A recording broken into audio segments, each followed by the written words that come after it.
সকলকে আবার আমার চ্যানেলে স্বাগত। আজকে আপনাদের নিয়ে যাব আমাদের নদিয়া জেলার রানাঘাটে যে বোগোপাড়া চার্চ আছে সেখানে, একে কুপার্স ক্যাম্পেরও চার্চ বলা হয়ে থাকে সেই জায়গাটা। সকাল সকাল আমরা ট্রেন ধরে চলে এসেছিলাম রানাঘাটে, রানাঘাট লোকাল ধরেই শিয়ালদা মেন লাইনে আপনি নৈহাটি, কল্যাণী এবং ব্যারাকপুর লোকাল বাদ দিয়ে সকল ট্রেনই রানাঘাট জংশনে আসে। সেখানে চলে আসলাম এবং স্টেশনের বাইরে থেকে টোটো করে চলে যাব আমরা এই বোগোপাড়া বা কুপার্স ক্যাম্পের কাছে যে চার্চগুলি আছে সেখানে। এটা হচ্ছে জাতীয় সড়কের থেকে রানাঘাট স্টেশন যাওয়ার রাস্তাটি সোজা চলে যাচ্ছে, আর আমরা এই লেভেল ক্রসিং ক্রস করলেই যিশুর সমস্ত বাণীগুলো লেখা রয়েছে রবীন্দ্রনাথ ঠাকুর সহ। আর আমার এই পাশে রয়েছে জাতীয় সড়কের যে ফ্লাইওভারটা আছে। আজকের ভিডিওটা আশা করি প্রত্যেকেরই ভালো লাগবে, কারণ আমাদের কলকাতা শহর থেকে অনেক দূরে গ্রাম্য পরিবেশে জাতীয় সড়কের ধারে এই চার্চটি হয়তো অনেকেই দেখেননি কিংবা গাড়ি করে যাওয়ার সময় দেখেছেন কিন্তু আসার সুযোগ হয়নি। তাই আপনাদের আজকে এই চার্চ এবং এর আশেপাশে যে খ্রিস্টান মানুষজনের বাড়ি আছে সেখানেও কি সুন্দরভাবে সাজানো হয়েছে এবং এখানে মেলাও বসেছে সেগুলো আপনাদের দেখাবো। এখন দেখতে পাচ্ছেন বিভিন্ন মনীষীদের বাণীগুলি আমার পাশে দেওয়ালে লেখা রয়েছে, এগুলোরও খুব মাহাত্ম্য রয়েছে আমাদের জীবনে।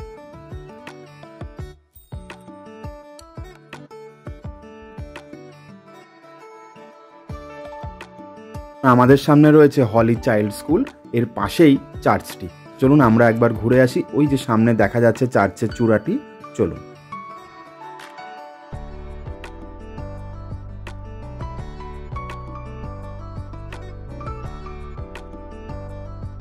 আমাদের সামনে বোগোপাড়ার একটি চার্চ রয়েছে, চলুন আমরা এই চার্চে প্রবেশ করে দেখি কিভাবে সাজানো হয়েছে।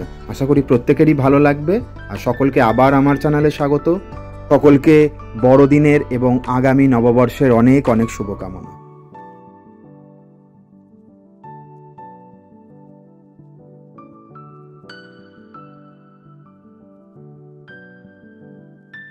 এই সকল জাতীয় সড়কের ধারে চার্চগুলিতে বিশালাকার সব গাছ দেখতেই পাওয়া যায়।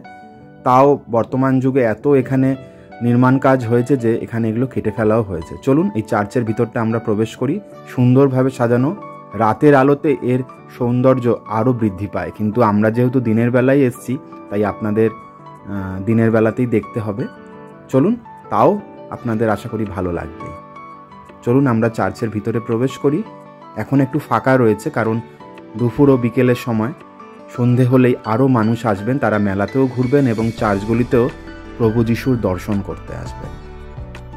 পুরো চার্চের ভিতরটাও আপনাদের ঘুরিয়ে দেখালাম, অনেকটা জায়গা নিয়ে বেশ বড় চার্চ।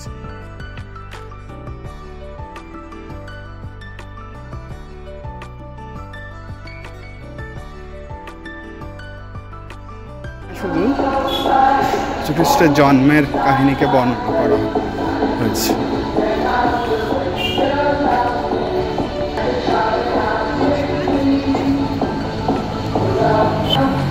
কুপার্স ক্যাম্পে আপনাদের সকলকে স্বাগত।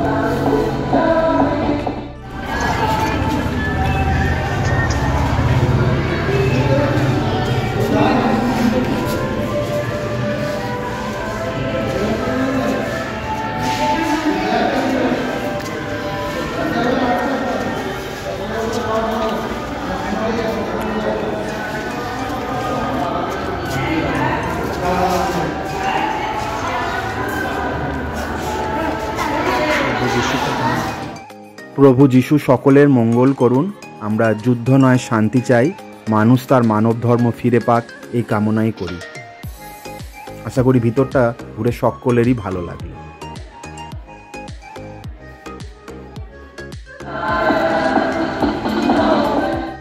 ভোকেশনাল ট্রেনিং সেন্টার, রাজ্য সরকারের আন্ডারে। চার্চটা হচ্ছে সোজা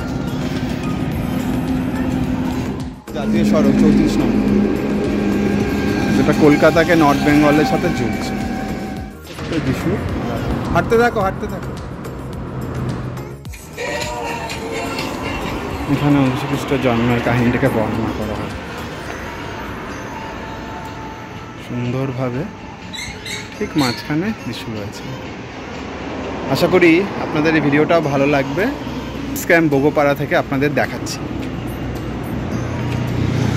অস্তমিত সূর্য পাশেই 34 নম্বর জাতীয় সড়ক। যেমনটা বলেছিলাম, এখানে যেহেতু প্রচুর খ্রিস্টান মানুষজনের বাড়ি, তাই দেখতেই পাচ্ছেন তারাও তাদের বাড়িতে যীশুখ্রিস্টের জন্মের কাহিনীকে সুন্দরভাবে সাজিয়েছেন। আলোকসজ্জায় মোড়া প্রত্যেকটি বাড়ি। রাত্রেবেলাও খুব সুন্দর লাগতো, যেহেতু দিনের বেলা রয়েছে তাই আমরা আলোকসজ্জা দেখাতে পারলাম না, কিন্তু এই সুন্দর সাজানো গোছানো পরিবেশটা আপনাদের সামনে তুলে ধরলাম। ফুল দিয়ে সাজানো জাতীয় সড়কের ধারে একদম এই বাড়িগুলো। এই জায়গাটা আরও উন্নতি করবে বোঝাই যাচ্ছে। বড় বড় গাড়ির শোরুম হয়েছে এখানে, আরও অনেক হয়তো মলও গড়ে উঠবে পরবর্তীকালে। এখন আমরা চলে এসেছি বোগোপাড়া ক্যাথলিক চার্চের একদম সামনে। চলুন আমরা ভিতরে প্রবেশ করি। বোগোপাড়া ক্যাথলিক চার্চটা যেহেতু জাতীয় সড়কের একদম ধারে, আর এখন প্রচুর বড় বড় যানবাহন এখান দিয়ে যাতায়াত করে, তাই প্রচুর পুলিশ এখানে দেয়া হয়েছে যাতে দর্শনার্থীরা খুব সহজেই চার্চের মধ্যে আসতে পারে এবং কোনো রকম অ্যাক্সিডেন্ট বা দুর্ঘটনা না হয়। এখানে খুব সুন্দরভাবে যিশুর জন্মের কাহিনীকে দেখানো হয়েছে, দেখতেই পাচ্ছেন। আর মানুষজন এখানে ছবি তুলতেও ব্যস্ত। আমি একটা ভিডিও তুলে নিলাম, ছবি সেভাবে তুলিনি। এখানে ছোট্ট যিশু সাদা কাপড়ে মোড়া, কি সুন্দর লাগছে। 2021 সালে আমি এই বোগোপাড়া চার্চে প্রথম এসেছিলাম, তখন ঘুরে খুব ভালো লেগেছিল, তাই আপনাদের সামনে আমি এবার এসে তুলে ধরলাম। আশা করি আপনাদেরও ভালো লাগলো। সামনের বছর আপনারাও এখানে আসার চেষ্টা করবেন। চলুন আমরা এবার চার্চের ভিতরে প্রবেশ করি। বড়দিন বলে চার্চের ভিতরে খুব সুন্দরভাবে সাজানো রয়েছে ফুল দিয়ে। যীশুখ্রিস্টের জন্মের কাহিনীকেও বর্ণনা করা রয়েছে। আকারে অনেক বড় এই চার্চটি, দেখে বোঝাই যাচ্ছে। আপনারাও আসার চেষ্টা করবেন। এর আগে আসনি কোনোদিন?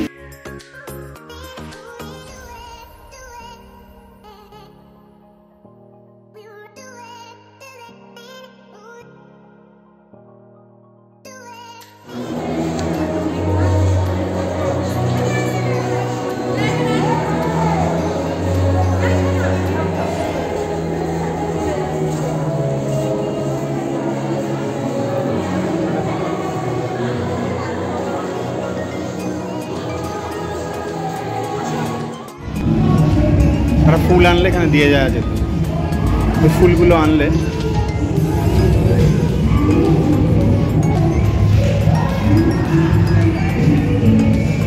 কৃষ্ণনগর, বিশপ অফ কৃষ্ণনগর, 1984 সালে এটি হয়েছে।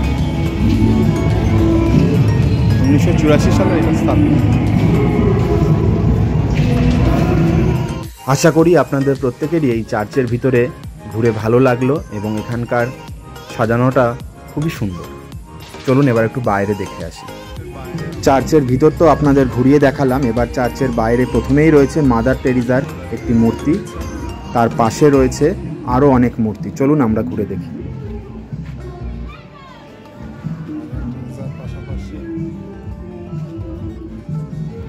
ছবি তুলুন।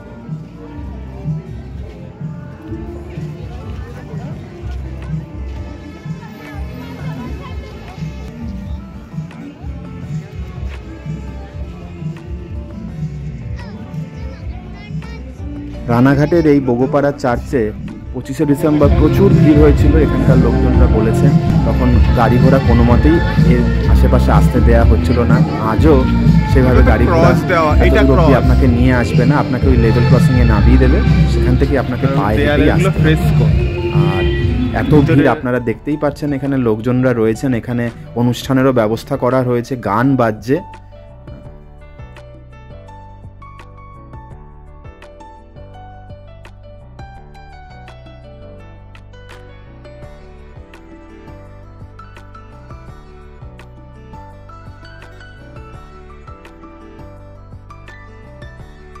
এই ভিডিওটা ভালো লাগে। বোগোপাড়ার যে কুপার্স ক্যাম্পে চার্চ আছে আপনাদের ঘুরে দেখাবো। পুরো ভিডিওটা দেখবেন, তাহলে এই চার্চটি সম্পর্কে আরও অনেক কিছু জানতে পারবেন। আর কিভাবে এখানে আসবেন তা তো আপনাদের জানিয়েইছি।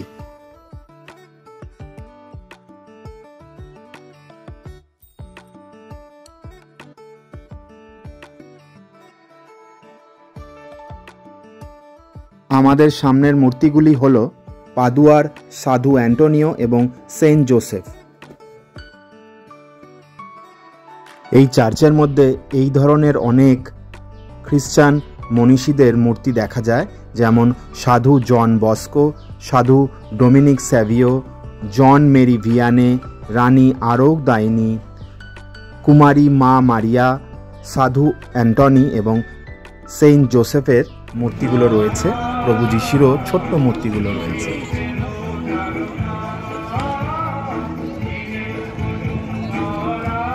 চার্চের ক্রসটা রয়েছে উপরে, এই চার্চের প্রবেশ সব সাজানো রয়েছে। আশা করি এই চার্চের প্রত্যেকটা অংশই ঘুরে আপনাদের ভালো লেগেছে। আমি যথাসাধ্য চেষ্টা করেছি। আসছে বছর আপনারাও সময় সুযোগ করে কুপার্স ক্যাম্পের এই বোগোপাড়া চার্চ অবশ্যই ঘুরে যাবেন। চলুন এবার একটা মেলায় ঘুরে আসি। এই চার্চের উল্টো দিকে গলিতে মেলা বসে, সেখানে।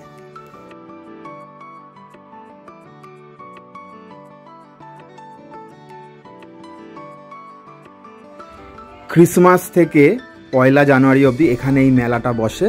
এখানে দেখতেই পাচ্ছেন প্রচুর খাবারের দোকান রয়েছে, আর বাচ্চাদের, বড়দের, মেয়েদের কেনাকাটির অনেক ছোটোখাটো দোকান বসেছে। রাত্রেবেলায় খুব জাঁকজমকপূর্ণ হয়ে ওঠে এই অঞ্চলটি, দেখে বোঝাই যাচ্ছে। একই হাই রোডের পাশে। তারপর এখানে যেহেতু খ্রিস্টান কমিউনিটির লোকজন বাস করে, তাই ভিড় প্রচুর হয়। সাধারণ মানুষও এখানে ঘুরতে আসে। বড়দিনকে কেন্দ্র করে এই মেলাটিও বসে একদম 1 জানুয়ারি অবধি চলে, বর্ষবরণ অবধি। আশা করি আপনারাও এর মধ্যে সময় পেলে এখানে ঘুরে যাবেন। রানাঘাট স্টেশন থেকে নেবে আপনি টোটো বা অটো করে এই বোগোপাড়া চার্চ বা কুপার্স ক্যাম্পে চার্চে চলে আসতে পারবেন খুব সহজেই। অবশ্যই আসার চেষ্টা করুন, ভালো লাগবে, একটা অন্য অভিজ্ঞতা হবে। সকলের কাছে এটাই অনুরোধ, আমার এই ভিডিওটা পুরো দেখবেন। আশা করি প্রত্যেকের ভালো লাগবে, আর ভালো লাগলে আমার চ্যানেলটি সাবস্ক্রাইব করবেন। বড়দিনের অনেক অনেক শুভকামনা তো আপনাদের জানিয়েছিলামই, তার সাথে রইল আগামী নববর্ষ 2025-এরও অনেক অনেক শুভকামনা। সকলে ভালো থাকবেন, সুস্থ থাকবেন, আর আমার এই ভিডিও আরও ছড়িয়ে দেবেন।